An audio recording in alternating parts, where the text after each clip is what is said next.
Check. There we go. We're going. We're in this thing. I gotta put on the other headphone. All right. How do you feel about listening to your own voice? Definitely gotten used to it. Yeah. My life's an echo chamber. No. Yeah, you kind of get used to it. Some people are like crazy about it. It doesn't bug me too much. Yeah, it's whatever everybody else is hearing anyways. So, yeah. I feel like when I was young and I'd like, I was like 14 and I'd call Domino's to order a pizza and they'd be like, they would basically think I'm a girl, that would be like, dismantling to the ego, but I've gotten over it. You need to look cool in front of the Domino's guys. That's crucial. Yeah. That's a part of life. Can I have extra pepperonis, please? And you got to be nice about it, too. Lava cake. Lava cakes are good. Will, I do appreciate you having me over to your place right now. I don't do many in person, but this is a nice place to do it. Thank you. Yeah. My friend BP, he's out of town, so rented the place out to me, Well, shout out to him. He's got a beautiful place. Yeah, absolutely. Yeah. This is like a kind of place that you could really get some inspiration for writing. Yeah. No, definitely. And sometimes it actually comes with inspiration for me comes with discomfort, because a lot of like even the past year has been plenty of that. Logistically in the material realm, I wrote almost a full record just sitting in the back of a van touring Europe in November. So sometimes it comes with comfort and like being around good company, friends of mine that play as well. But also sometimes it comes with discomfort, as comfortable as this place is, Yeah. Well, I think it's going to get a blend of sorts, and not hit your wagon to one thing. Well, the wagon tends to like the shop, so I think I'm off the wagon, as they say. That's also a good place to write, is in a mechanic shop. I think that's, yeah. I think Creedence Clearwater Revival really had some great hits coming out of the mechanic shop. Funny you bring them up. I just left my friend's place, and she was spinning CCR, and I've been listening to them quite relentlessly recently. I mean, they have a lot more hits than you remember. I feel like every time you go back, oh, that's them. Hence them being the most the highest paid act at Woodstock. Oh, were they? Mm-hmm. I saw a video on that, and some people are like got paid way less than they should have. Yeah, I think they paid Janis Joplin like $15. It's accurate. It's on par. A few hits or something, Yeah, it's fair. Take what you can get. That's usually my rider. Are you one of those people like, oh, if I could, I would go to Woodstock. I would experience that. I think so. Yeah. Is there any other concert that you're like, oh, I wish I was there for that? Definitely a lot of those BBC tapings, like Neil Young's.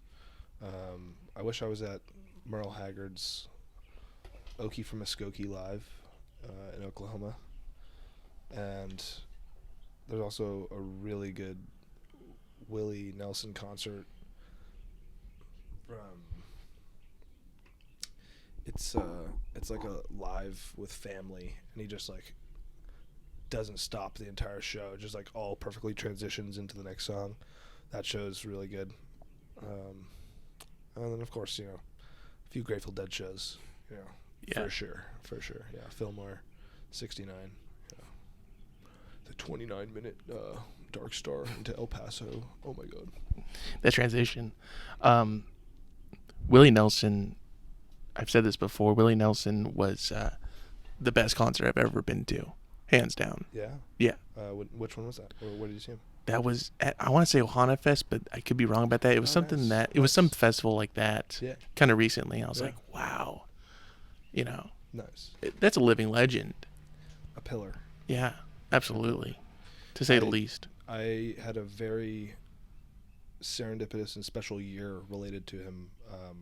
We share a birthday, and in April he did a birthday show at the Hollywood Bowl, and I ended up getting tickets with my manager, and we both went, and the second night, and ended up going to watch like a really amazing show with all these like acts that probably could sell out the bowl themselves that are like opening up for him, like Dave Matthews or something, like comes out with an acoustic guitar, and Charlie Crockett was there, I believe, right? Oh, Charlie man. played. Amazing set lineup, and this amazing gal who I didn't know of named Lily Miola came out and sang a duet with Willie in his set, which was, I was like, what, like who, like first of all, who is this? And like someone's coming out to sing a duet with Willie during his set, like wow, okay, this is special. And so then I ended up just following her, seeing what she's up to. She has an amazing voice, and in September I was actually just walking around the canyon and she made a post asking for like looking for like a musician of some sort to collaborate with her on a video. And so then I responded back to her like quick, like within a minute of her posting the story. Yeah, so after following her, I saw this post that she posted when I was just walking around Topanga, and it was like within maybe 50 seconds of her posting it. And so I respond, she's like inquiring about someone to come help her out with a video, someone that plays guitar and sings. And she opened up and responded and was like, yeah, come down to San Diego. Like basically it was like 2 days later. So we did this video together, and that was super cool. And she has like great tunes and an insane voice. She's so talented. Her name's Lily Miola, by the way. If for those who haven't heard of her, you should go listen to her. Lily Miola. Yeah, and she grew up on Hawaii around Willie and the family, and that was the second kind of pillar. Then I was also in. The first time I saw Willie was at Luck Reunion in March in Austin, Texas. Then in April I went to the Hollywood Bowl, saw them do the duet. Then in September, did this video with Lily.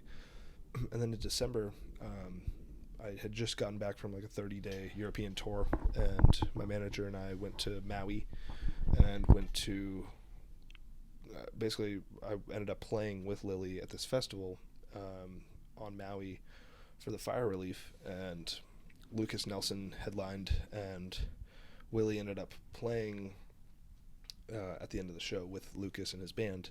And I was super I don't often really get starstruck, but Willie's so special to me. And so I had like a short interaction with him backstage in the green room area, and didn't put two and two together that all the other shows that I watched, like Luck Reunion and like the Hollywood Bowl, at the end of the show, when they're kind of doing the come to Jesus church songs like Will the Circle Be Unbroken and I'll Fly Away, that everyone that did the show goes up and sings all together. And this happened at both of those other shows, but honestly my mind was like so distracted by the moment that I didn't even put two and two together. And when I met Willie, his wife Annie knew who I was from the video that I did with Lily. Oh wow.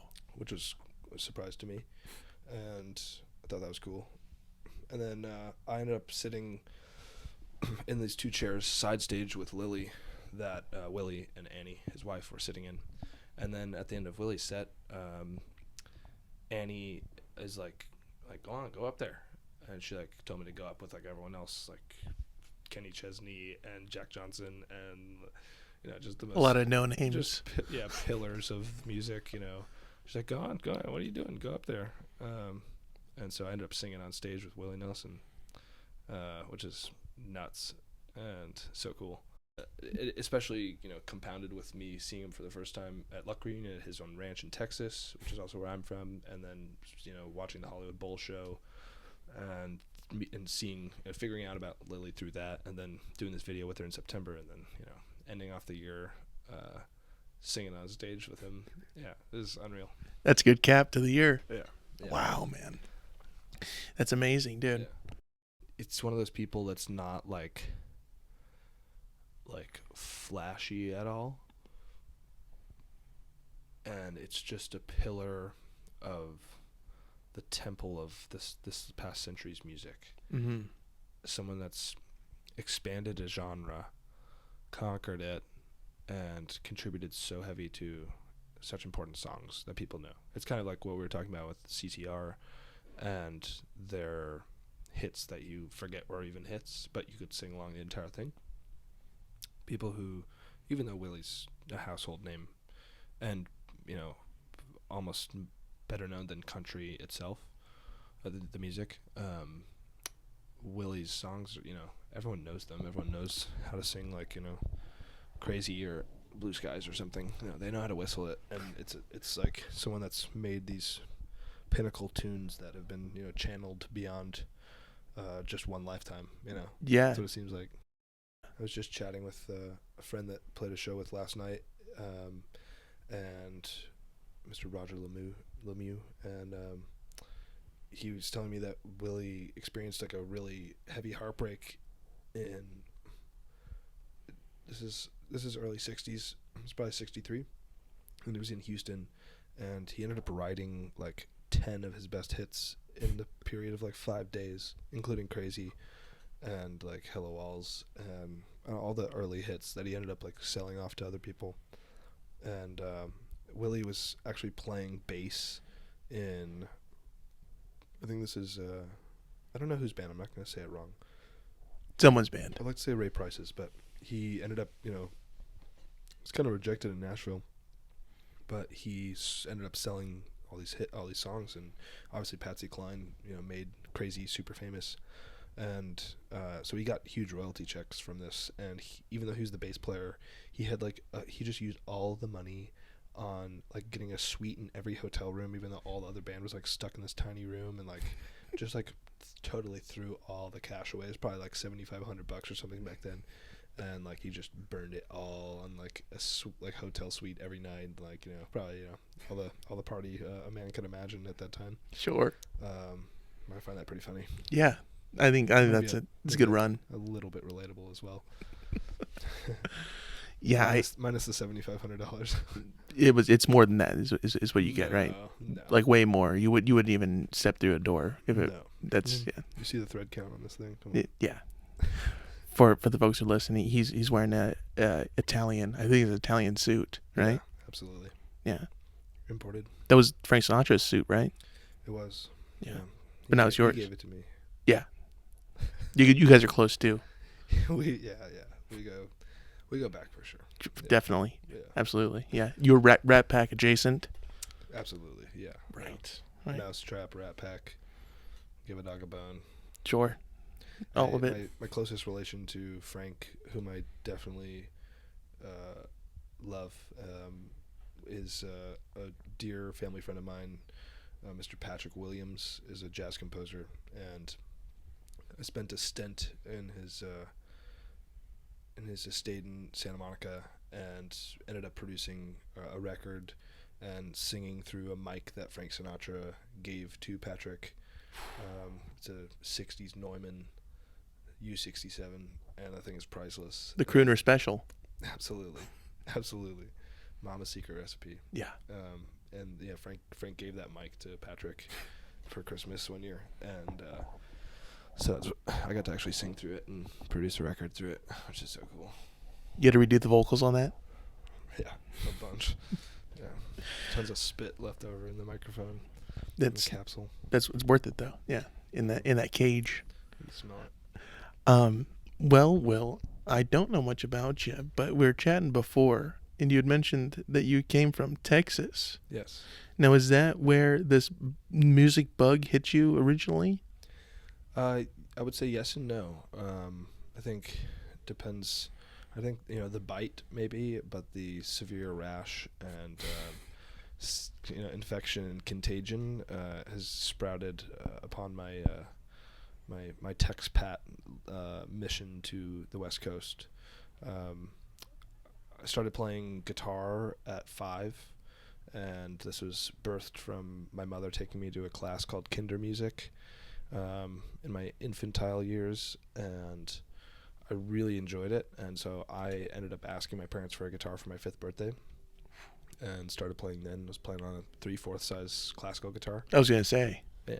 Uh, it was one of those double-headed electrics. I was just presuming. yeah, two double-necked flying V. Oh, rad. Yeah. Yeah. And they got me a 8x12 Marshall stack.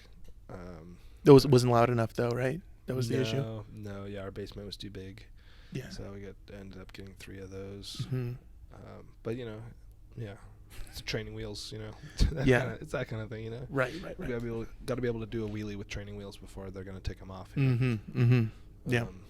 But yeah, I became pretty obsessive with it. It felt very natural to me, and so yeah, I played guitar for a while. Took lessons. Stopped taking lessons.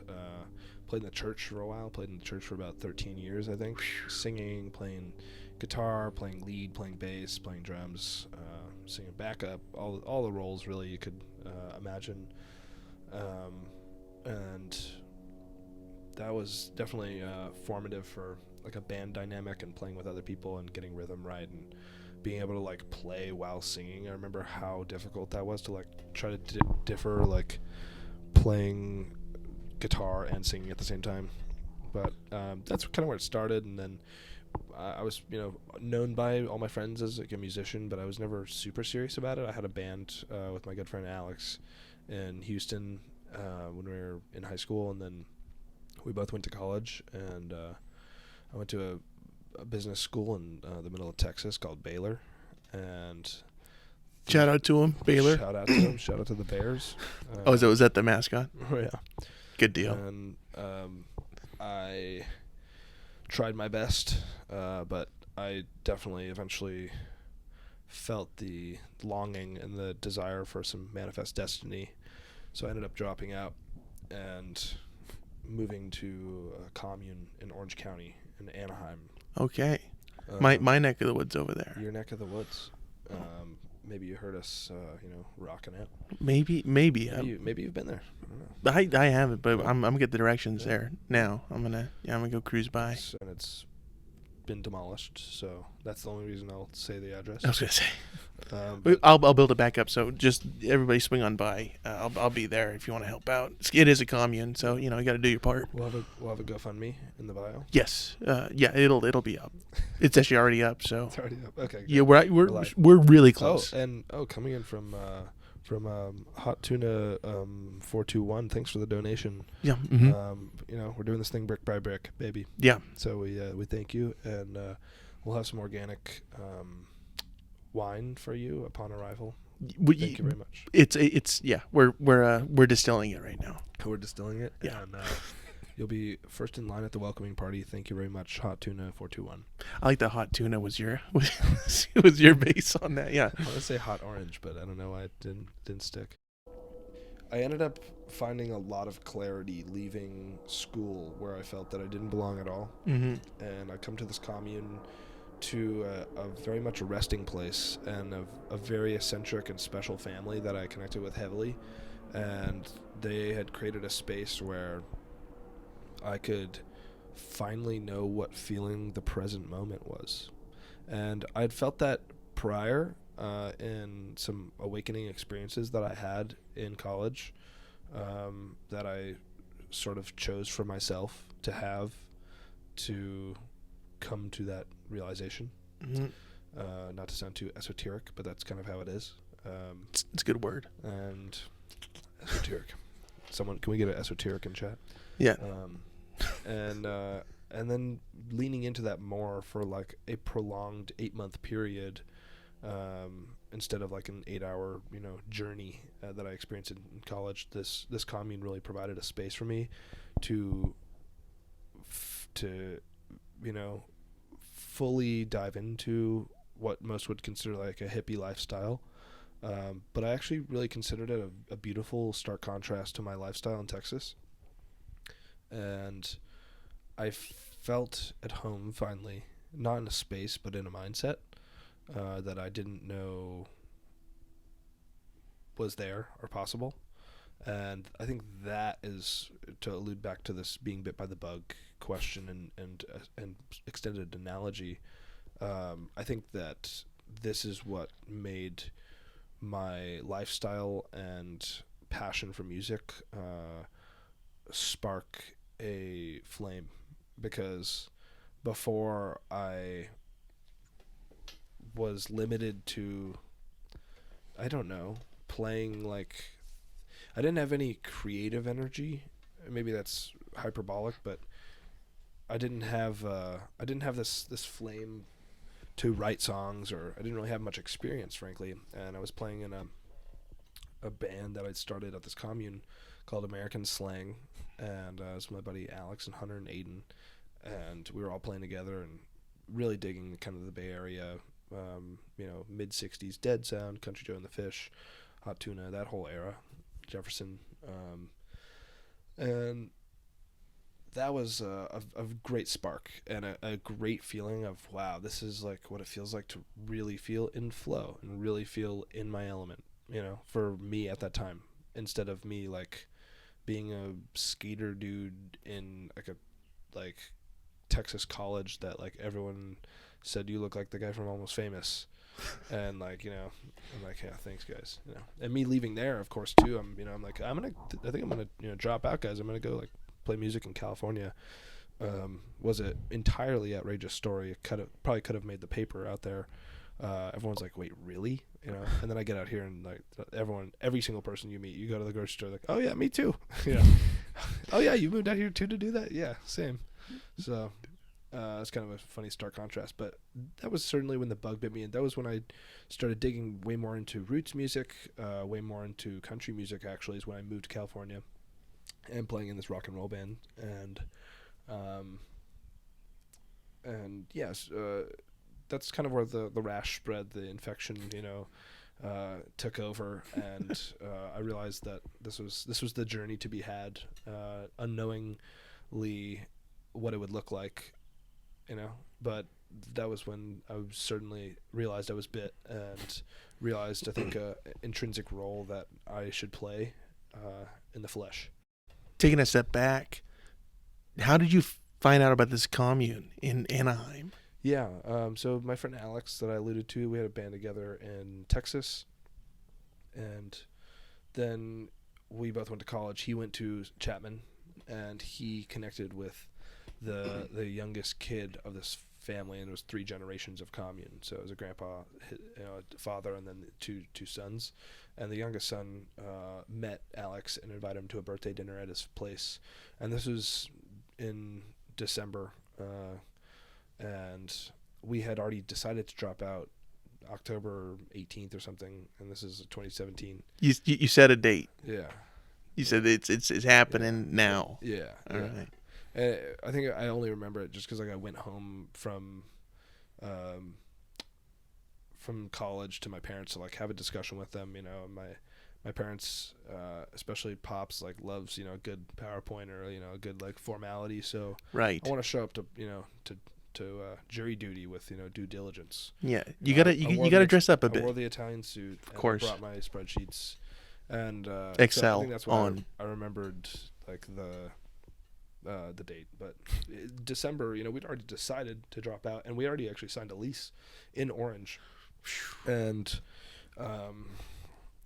then this thing came up, and sight unseen, I think I saw one picture, January 7th of 2018, I left Sugarland, Texas, where I'm from, and arrived January 8th, about 8 p.m. on East La Palma Avenue, and yeah, so the story began. Wow. But that was kind of the beginning journey, and developed into playing with the band, and us putting a record together.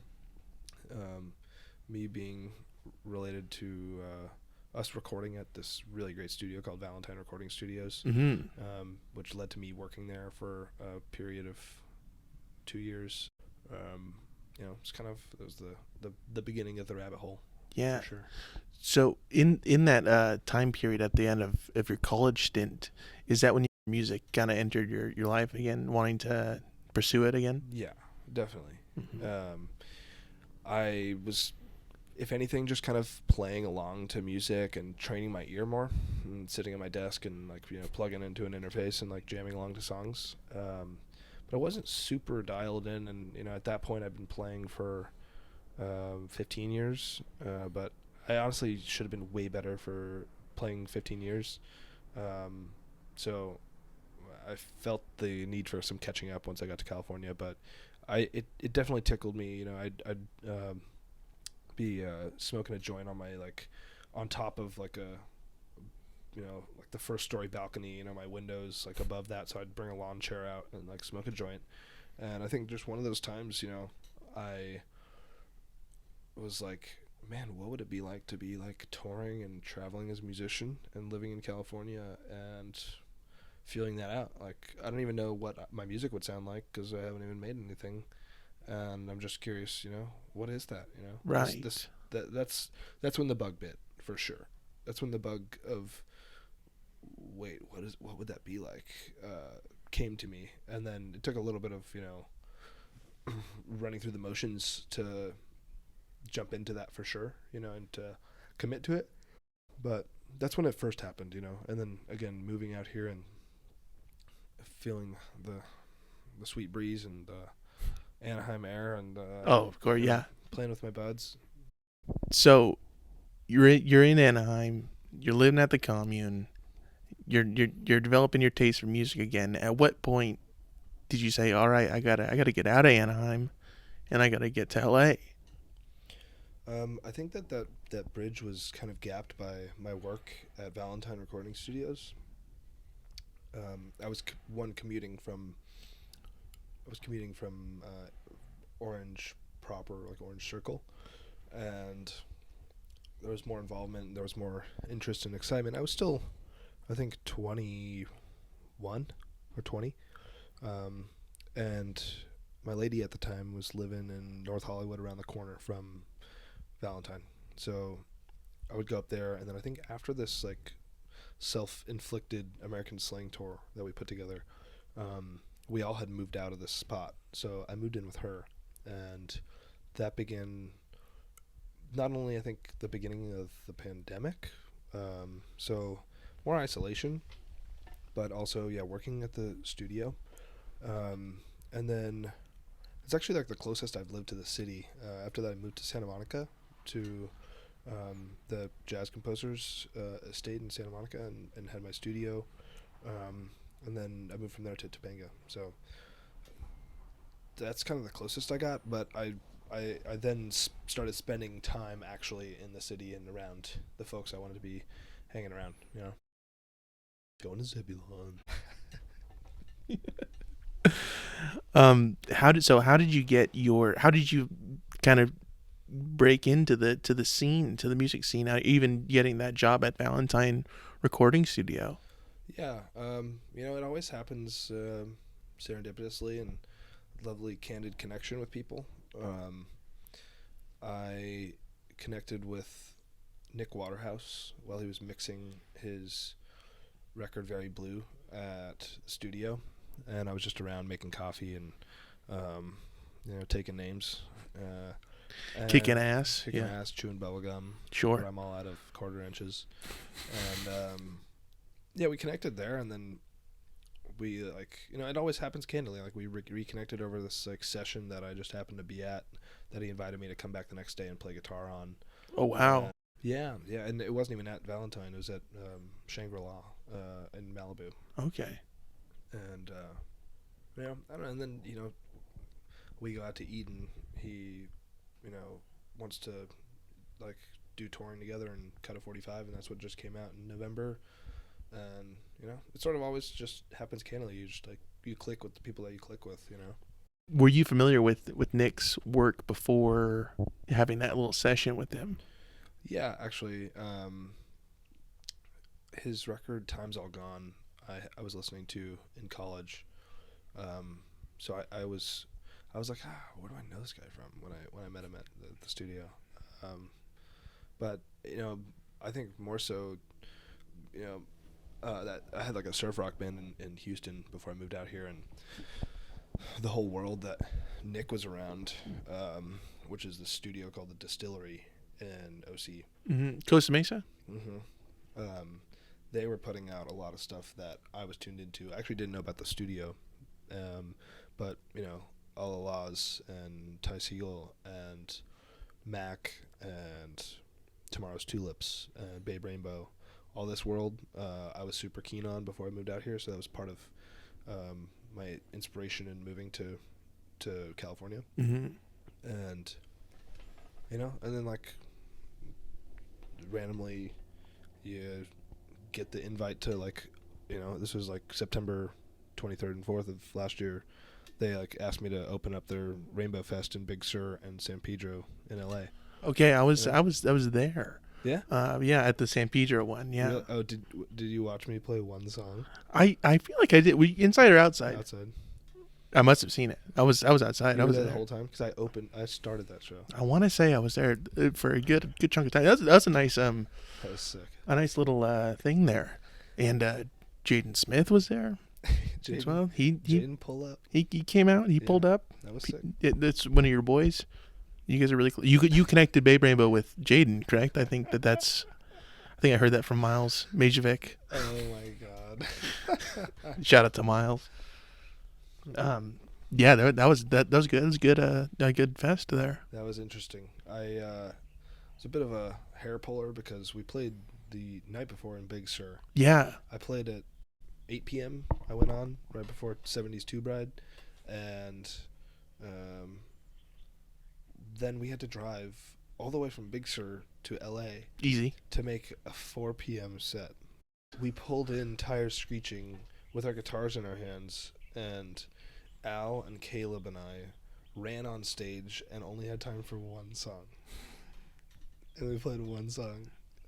Yeah. Did you choose which song? Were you like, fuck it, we'll just... Yeah. Okay. I knew we were going to do Rainy Weather Blues for sure. Yeah. It was Obviously. just like a no-brainer, but yeah, it was actually kind of hectic.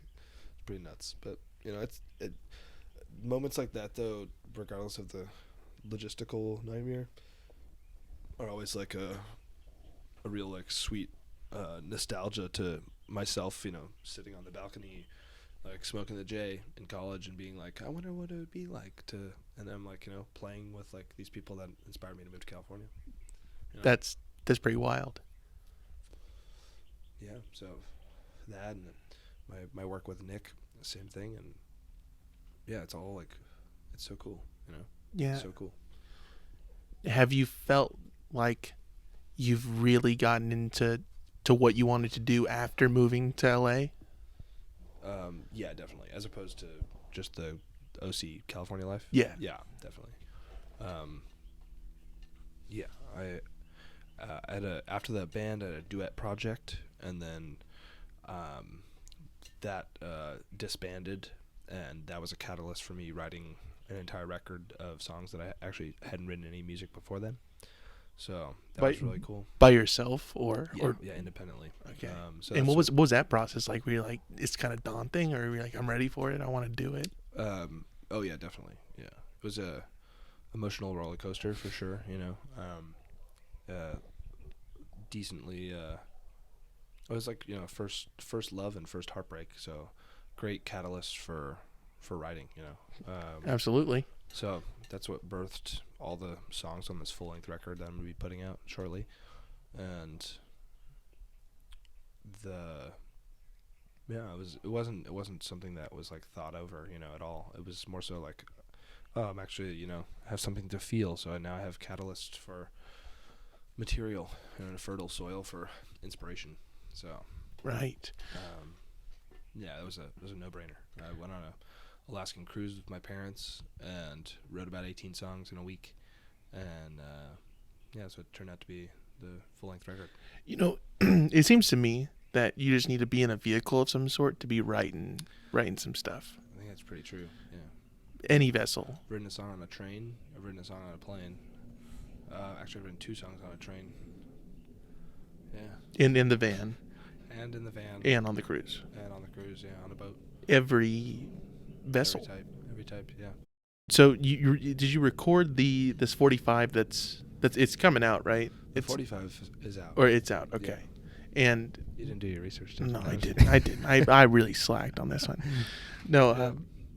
Did you record that 45 before the whole album, or was that a separate session, or was that around the same time as like, let's get all these songs together? So yeah, actually the 45 and the full-length record are flopped. So the full-length record, I began tracking in February 15th through 18th of. Thank you for the date. Appreciate it. Yeah, of course, of 23.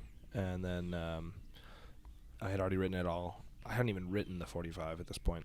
And then I'm doing post-production, recording vocals still, recording guitar parts, and mixing basically all throughout the year, because I just finished mastering that in December, at the very beginning of December, before I went to Maui. And the 45 I co-wrote with Nick midsummer, and then we tracked it like a month later, and then it came out November 1st. So that was all like sandwiched within, the record being recorded, and then we wrote and recorded the 45 and put it out, and then the full-length record will come out after. So. Did you feel like, all right, this 45 that needs to come out, which is Moonlit, and what is it? What's on the B side of that? Shut Your Eyes. Shut Your Eyes. Did you feel like you needed to set the tone for what the album was going to be with this 45? I think actually maybe not. I think that the 45 was not only written from a creative and emotional standpoint in a very different attitude than the full-length record, but also a recording approach and the collaborative efforts with Nick, which opened my eyes to some different style to incorporate, made a standalone thing that was maybe a better introduction and a more general approach to a genre than the record is, because the record has less. There's plenty of singles on the record, but those two, the Moonlit and Shut Your Eyes songs, to me are like very much standalone singles that could be totally part of a record.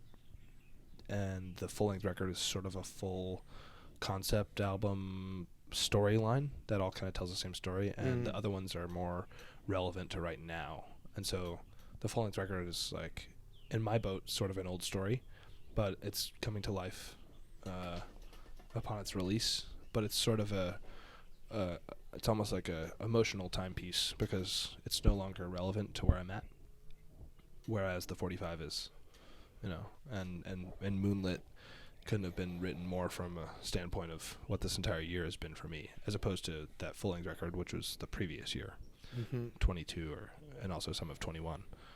But that 45 represents 2023 for sure, in where I was at.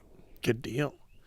Now, with this release of the 45, who put it out? Was it Press Records? Mm-hmm. Okay, yeah. Which is Nick's. It's Nick's label. Yeah, Press Records put it out, and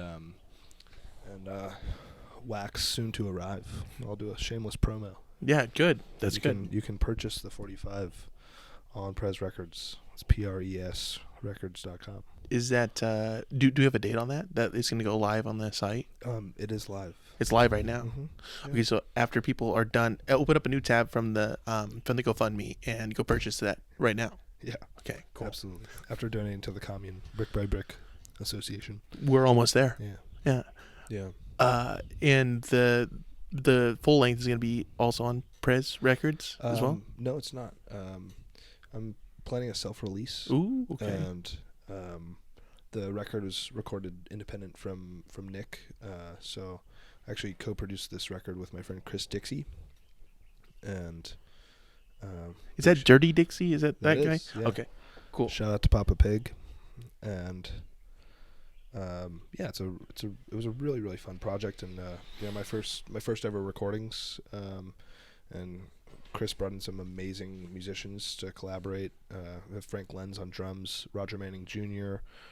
On piano, who's beyond legendary, and my friend Casey Nunes on bass, and Connor Catfish Gallagher on pedal steel, and myself on guitar. That guy's amazing. Well, Catfish Lagoon. Yeah. Right? Okay, yeah. cool. Yeah. At Catfish Lagoon. At Catfish Lagoon on Instagram. Wait, no, yeah, it is. It's something like that. Yeah. I always feel bad when I know people's Instagrams and not the name, which does sometimes happen. But I mean, call me Godspeed Warrior. Yeah, where? Don't Okay. call me after 12. I'm glad that you brought that up. Where did that name come from? So there's a slogan around my grandfather, his name's Al, and it was Godspeed Al.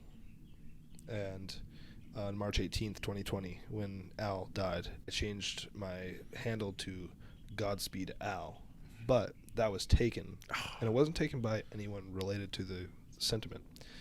So I used God's Pedal with like a missing E, which I also thought was sort of a play on to like, pedal, like guitar. Oh, I play guitar, even though I don't use pedals.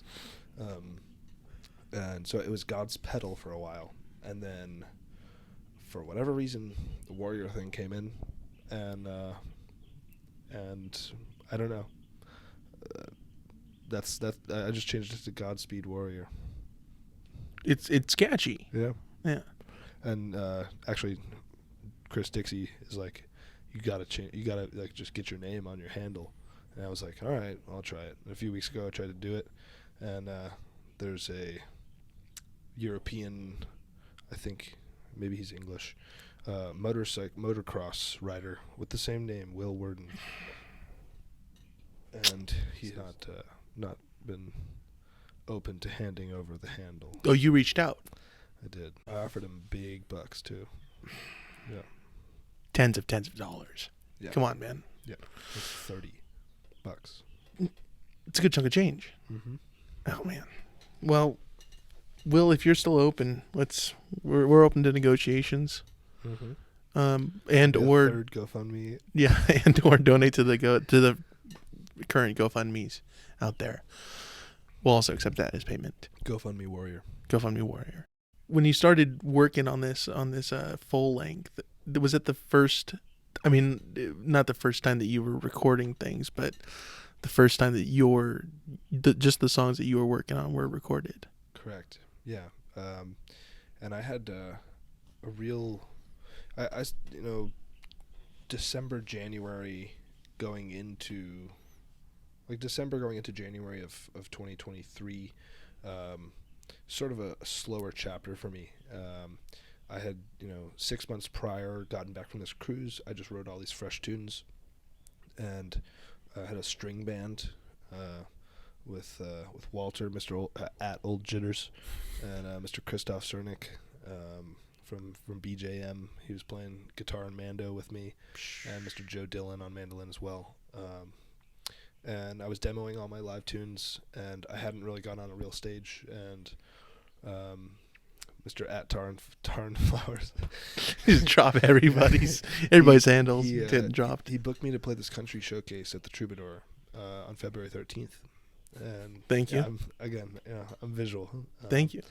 And so that was my first real live show on a stage, pretty much. That was February 13th of last year? Correct, yeah, almost a year so ago. Yeah, we're almost hitting the year mark on this. So that was like my first real live show, and I played that. I played Malibu's Dreamland on the 11th. Then I played the Troubadour. Then February 14th, the next day, I played TG.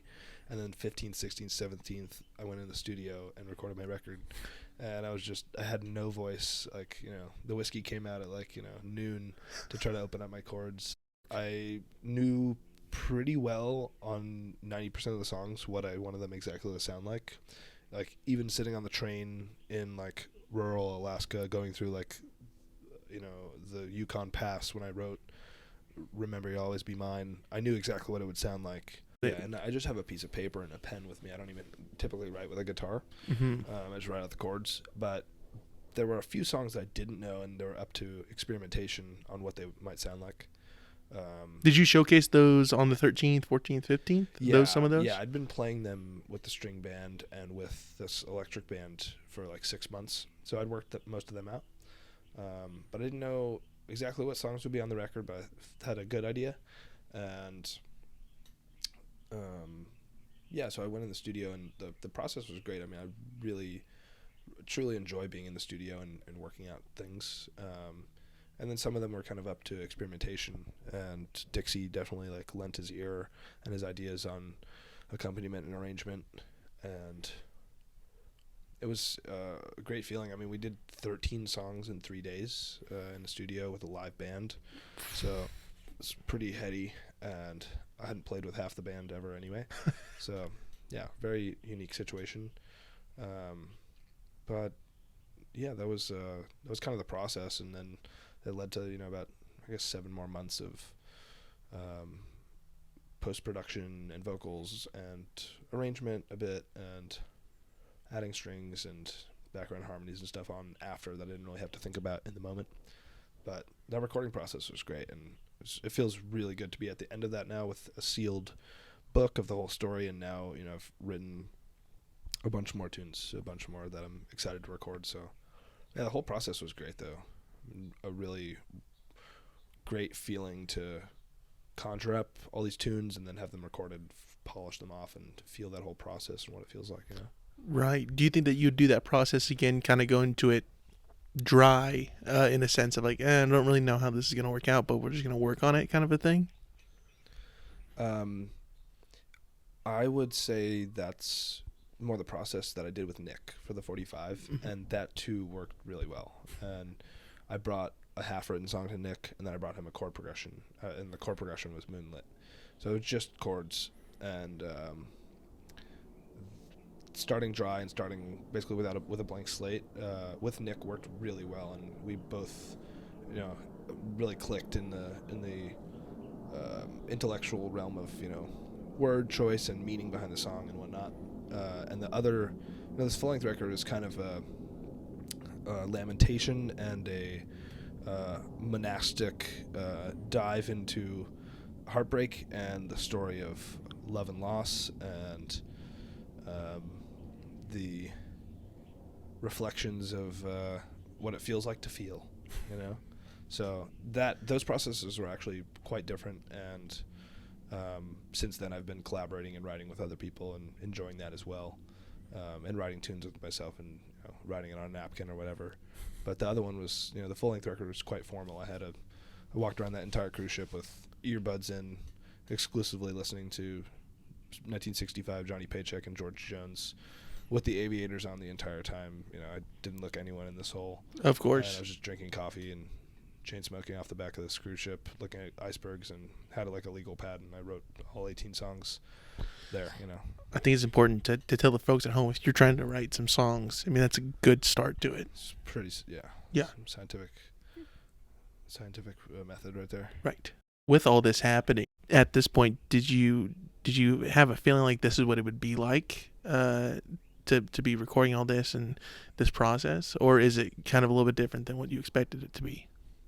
I think that it's changed a bit, but I produced this duet record, and I produced another record, and those were more streamlined, I think, and this has been a tad more drawn out, but I think for good reason, and for reason of all being on the same page as far as who's involved and what our standard is for what it's going to sound like, and agreeing on fidelity and approach and performance and vocal tone and whatnot.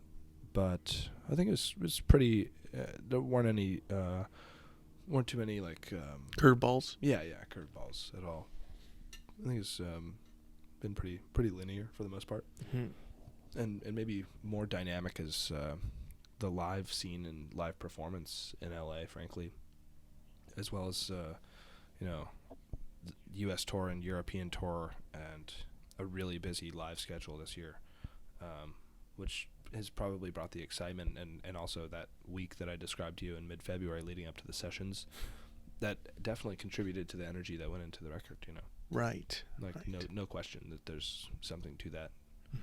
If I was well rested and prepared, and it's not the way you want to go about that at all. Yeah. No. Yeah. So I think maybe more of a curveball this past year has been the live scene, just playing a lot and being busy. I mean, that's always good. Yeah. Are there songs that didn't make it onto the album that might make it onto another release further on down the line? Absolutely. Yeah, there's one song. Okay. Oh yeah. Already pushing it out. I like it. Oh yeah. When you're kind of looking at a blank slate like this, is it daunting, or is it kind of like, okay, cool, time to hit the reset button and figure out some new stuff? I'd say so, and I'd say also the closure of the record brought about a lot of inspiration and clarity in approaching a new thing. So, yeah, actually, as soon as I was kind of wrapping the record, I started writing a lot more. So, I definitely have a fair amount of new tunes. I have probably 2 records written already. Wow. To record, so I'm excited about that. that. To record? Mm-hmm. Ooh. Yeah, so I'll be approaching that soon, I think. Maybe, maybe around the time of, like mid-year. I'll be recording 2 new ones. All right. Yeah, maybe I'll just start pulling a King Gizzard and put out like 6 a year. Speed it up, Mm-hmm. Mm-hmm. So, I think there's some fun ones. I'm excited to experiment with new sound, and I aim to. I also have kind of been definitely mulling over doing a record where I'm not even playing guitar at all, just singing, which I like. With Frank's mic, or with Frank's mic, yeah, of course, yeah. Do you think that you would have eventually pursued music again if you hadn't even made the trek out to California? Do you think that you would kind of be looking at the same thing right now, but in a different capacity? That's a great question. Thank you. I've never thought about that, and I don't know. I don't think so, though. Mm-hmm. I don't think that if my 19-year-old stubborn self just tried to stick with a professional sales degree, that it would have been the right timing or the right alignment or the right mindset or anything to try to like start over if I'd kind of pushed further into a career that I didn't really resonate with. Mm-hmm. I think sure, but I think it would be in a different method, and I'd be living in Austin or something. I don't think that it would be the exact same as it is, and every time I leave LA, it becomes more and more home, and I love it. What has your viewpoint been on all of this, on all this 3-year span of cooking stuff up and recording it, releasing it, playing these shows? Yeah, I think it's aggressively changed over the past 12 months. That's for sure. Wow. I'd say that's probably the most potent time frame. Going from sure, like let's cut this record, to like, oh no, this is like something that I'm really proud of and really like stoked about, and the whole formula has been laid out, and you get busy playing shows, and you warm up to that live performance a lot more, and begin to realize it's something that like I really enjoy, that people really enjoy to experience. I think it's just there's been mud removed from the goggles of the vision of the path and the route to ride. It's become much more clear. So I think if anything, that's all the events of the past year have been catalytic to a clear path and more resonance in that the dream I dreamed on the porch of my college dorm. Yeah. I think if anything, it's that. Like it's like, oh, that's what I was like thinking about. And now you're here. Yeah. Oh, beautiful. Yeah. Will, I really appreciate you coming on, man. Absolute pleasure. Thank you again for having me here in this beautiful house here that we're recording in. But before we cut you loose, what do we gotta promote here? Where can people find you? Where can people support you? Yeah, absolutely. Well, like we said, if you want to find me on Instagram to hear about all my shows, to see all my little selfies, Godspeed Warrior. That's where you find me. If it's not already switched to your actual name. If the GoFundMe hasn't come up enough to where we can buy my name back. It's Godspeed Warrior on Instagram. If you want to buy my 45 on Prez Records, you can purchase some wax there. Mm-hmm. And you can listen to the 2 songs that I wrote with Mr. Nick Waterhouse on all the streaming platforms, as well as watch a sweet music video that was actually shot at this house that we are at right now, recording this podcast, for the song Moonlit. You can see that on YouTube. That'll be linked below for everybody who's listening everywhere. Absolutely. Go check that out. And the link to the 45 is going to be there as well. And I'll post about shows and whatnot. Keep a lookout, and if you see me, don't be a stranger. Will, thank you, man. Thanks, Jacob. Appreciate you, it, dude. man. Yeah. Got to get the audio on the handshake there. Godspeed, baby.